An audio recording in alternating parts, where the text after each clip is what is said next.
All right, this is going to be nutrition session week 1. All right, guys, so I'm going to get started. We're going to start off with a pop quiz. So it's true or false questions. If you think it's true, you raise your hand up. If you think it's false, you keep your hand down. All right, first question. Skipping calories is a good way to save calories. True or false? Count of three. 3, 2, 1. So if you think it's true, hand up. You keep your hand down if you think it's false. We don't know what So skipping breakfast is a good way to save calories. No? False? That's everyone's answer? True? Okay. Answer is false. Yeah. So you were so close. Everybody she was like, well. All right. And then we're going to go dive into why these things are into once I continue talking. But our second question. Eating slowly can help you feel fuller. True or false? Oh wait, what's true? True is up, hands down, false. If you eat slower, you'll feel fuller. Very nice. Yes, that is true. Nice job, guys. All right, number 3. Drinking water before meals will help prevent overeating. True or false? True. Okay, very nice. Yeah, so a lot of these things and a lot of nutrition it's not rocket science. A lot of it is kind of those basic things. Eating our vegetables, drinking our water, because our body is made out of 90% water. We need to fuel it with more water. So getting that from our foods, eating vegetables and fruits that can give us back the hydration and the nutrients are going to be really big. And it sounds simple, but a lot of times if you think about it, you think back to maybe what you ate today, you're like, oh shoot, I didn't get my full servings of vegetables or fruit. Some days you can go all day without any piece of fruit at all. So if you think about those things, we know what to do, but it is really hard to incorporate it to make it real. And that's where we come in. We try and make it real. We try and help you think, how do we get there? How do we make this happen? Because we know, but how, we have blind spots in our days, in our life, work, school, anything, you name it. There's all these blind spots. So we got to make sure that we work together so that we close that gap. And so we actually start getting our vegetables, our fruit, our water intake up. Those are really important. All right, I have a couple Mythbusters here. Oh, well actually, we'll go back to number 1. So, give me an idea.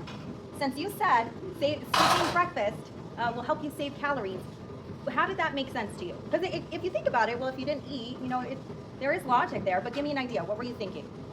Well,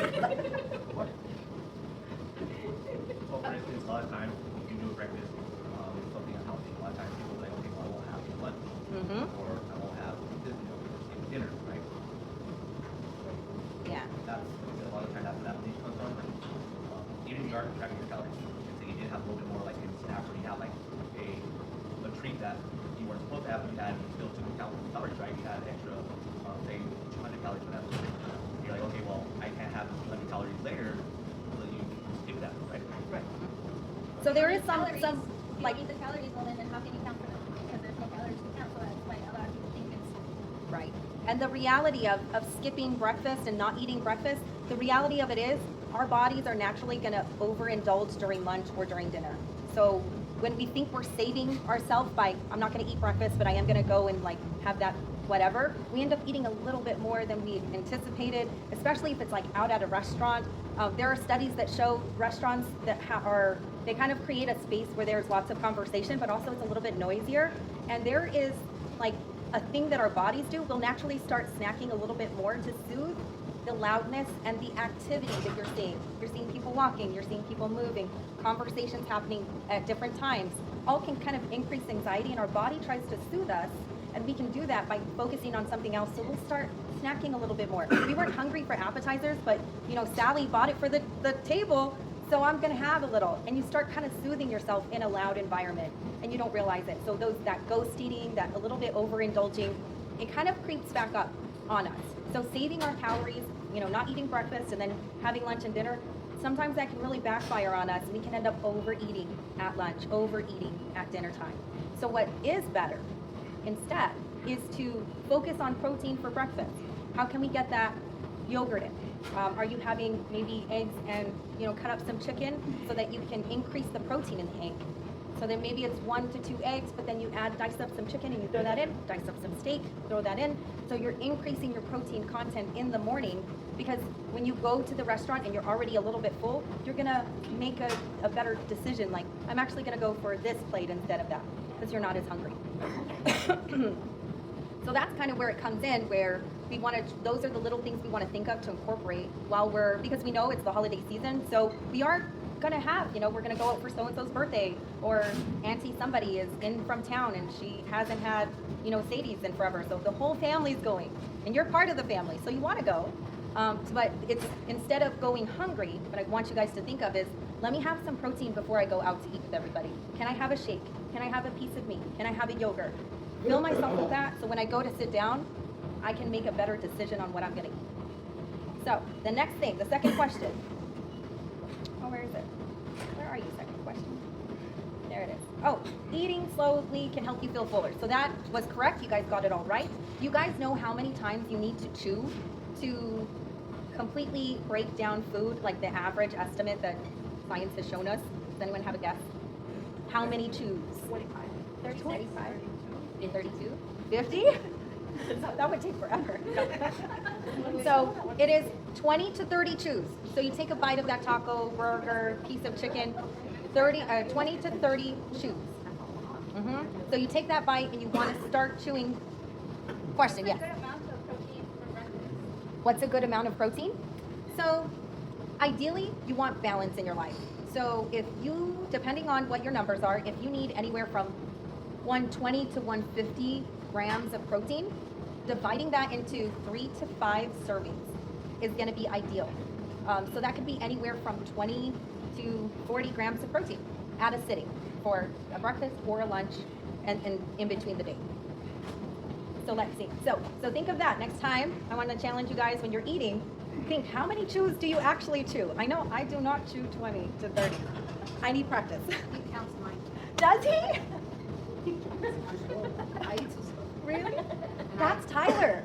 Tyler, solid 30. I'm like, you're so high. I almost inhale my food. It's not good. But yeah. And I'm like, One day I went to eat with my brother-in-law, Uh-huh. and I was eating, and then they were done. They were like, "Are you gonna finish, or will we have to order some dinner too?" I'm like, sorry. "Well, I just take it to go." So that's the challenge.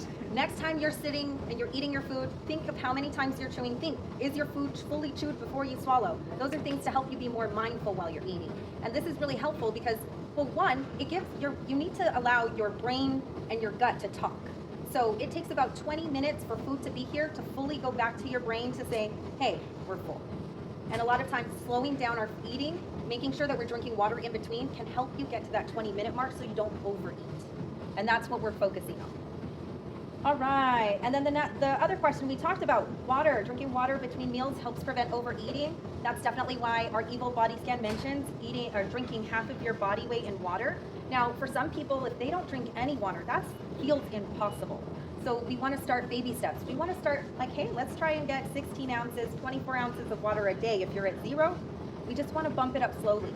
And that's how any goal that you want to have in life, you always got to break it apart in small pieces so that you can be successful. The minute you say, I want to drink 120 ounces of water, and you're just going to fill up a whole thing like that, you're going to feel defeated. You're going to feel like, gosh, I can never do this. But it's really just you started a little too big.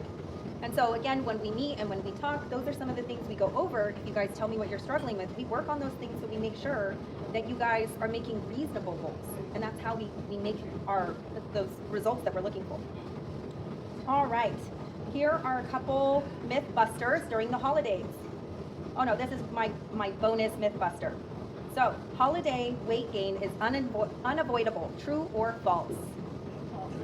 What do we think? True is up, false is down. What do you think?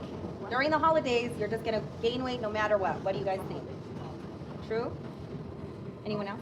False? So the reality of it is, holiday weight gain averages 1 to 2 pounds. Anything more than that is because there was overeating more than just on the day. And 1 to 2 pounds, a lot of times, that can just be water weight.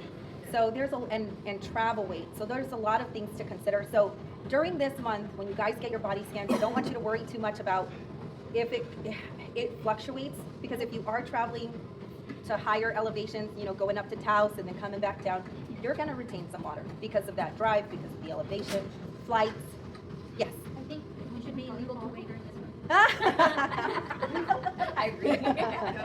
Well, it keeps us trending.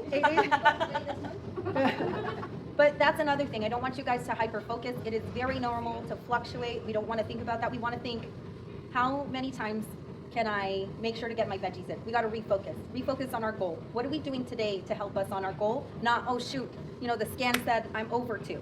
Like that's okay. We're gonna see that. There's more salt in certain foods this time of year, so we're gonna see those things. So I don't want you guys to get too, in the dumps about it, because we're here and we're monitoring that.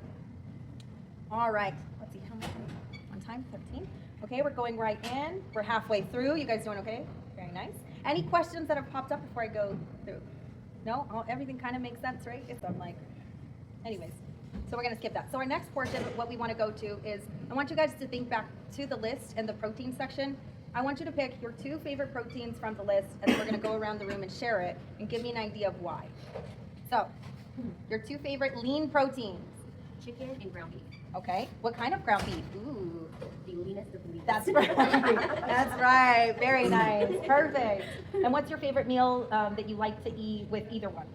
So, yes, or ground beef with potatoes, and then it's wrapped in lettuce. Mm-hmm. It's not tortilla. Oh. That's good. There you go. Okay. You know, Tyler told me that we can have corn tortillas now. I And fought for you're it to get on the list, guys. I fought for you Not guys. yourself. I know. When do you get a new list? Exactly. We just redid it like maybe 2 weeks ago, and I was like, come on, Tyler, come Thank you. on. I did Thank fight you. for some. He says next month. That's what he told you guys? That he's gonna go Next here. month, that's what he says. Okay. Wait, In the thank morning. you so much. Yes, yes. Meeting with the morning people. Yeah. Well, Isaiah. Tyler loves Ezekiel tortillas, so he definitely advocates for them. They have a great, a very low glycemic index. They're really good for your gut. But some people just, it just doesn't jive. And I don't know if you guys have heard this when you talk with me, but we got to find things that you like, because what you like, you'll be consistent at. And so that's where I'll ask you, what did you eat and how was it and how did you make it? Because I'm trying to make sure that if you do have these certain little habits that you like, where you like chicken and you do fajitas, that's a great option, because we got vegetables, chicken, throw that in a corn tortilla, you're gonna make Victoria very happy. And it's so easy, right? And if that's your favorite, I want you to keep doing it. All right, Sal, 2 lean proteins. Steak and chicken. Okay, steak and chicken, those are solid. All right, Same. same? Okay, well then one of you guys got to tell me, how do you make that steak? Do you throw it in a fajitas? Do you eat it just, medium rare, raw? I Just like, grill it. yeah, Grill it? Grill. yeah, basically Yeah, that's a good option. with salad, that's now, before I used to eat it with tortillas, but now I have a piece of steak and salad. There you and go. some sweet potatoes, don't forget. Yes, love that. That's a good option. Good. And grilling is really, really a good option when you're prepping, guys. If you're prepping and go get some chicken, marinate it, right? Throw that in the Ziploc bag, then go out to your grill, throw your chicken there. And now you have chicken for the week. Grill it, have it prepped and ready, and you have food that you like. All right, your favorite protein? Chicken and fish. Chicken and fish. Yay, I like hearing fish. Good. What kind of fish? Yes. I like cod and tilapia. Okay, those are good. Yep, cod and tilapia. All right, Ground beef and chicken breast. ground beef and chicken breast. Yep. And last one? Chicken and tuna. Chicken and tuna. Okay, give me a recipe. How are you eating that tuna? I just eat it like that, like with pepper and salt. That's Mhm. it. Very nice. So just like that? Very good. Okay. So those are the things we got to think of, guys, when especially during this month. I want you guys to focus. It's not just, what do I want to eat today? Oh, I want to eat enchiladas. It's like, where's my protein? I want you to start breaking it down, really thinking about it that way, because then you're going to be this much closer to getting your veggies in. And those are the ones we're trying to get in, our vegetables, so that we can get those micronutrients. We need them for our eyes, we need them for our brain, we need them for our body, and then our water intake. Our joints do better when we drink more water. Our hair, our skin, our nails, and so it all kind of works together. And especially now during the season when colds are more common, right? During this time, if you feel that you're not feeling well, bump up your water. Start getting more water in, because your cells, you don't want them all shriveled and skinny, all going into your body trying to fight some kind of viral infection, and it's not bound in it doesn't have the substance to really fight it. So you want to be hydrated. You want to make sure that your cells are ready and they're out there, that you're hydrated, so that you can kick whatever infection is going. All right, guys, so that kind of ends where we're at. We kind of went through some of our myth busters of this time frame, how our body weight can go up and down. I don't want you guys to focus too much on that. how we need to have mindful eating. So especially when we're out with our family and our friends, make sure you're taking time to chew. Count your chews, see how many you get through. But that's gonna help that mindful eating, so that 20 minutes time frame, we give our gut to our brain a chance to say, hey, okay, you're full. And this is how we kind of keep at least maintaining, if not potentially, keep going towards our goal. We can actually get around the holiday time at least half a pound a week if we try these little tips and tricks with little, slip ups here and there. You can still really make progress. You really can. Any other questions before I let you guys go? No? All right, perfect. So next week on Monday, 6:30, there will be food. So, so I hope to see you guys there. Thank you for Zelda. See? It was Sal's idea. All right, thanks, guys.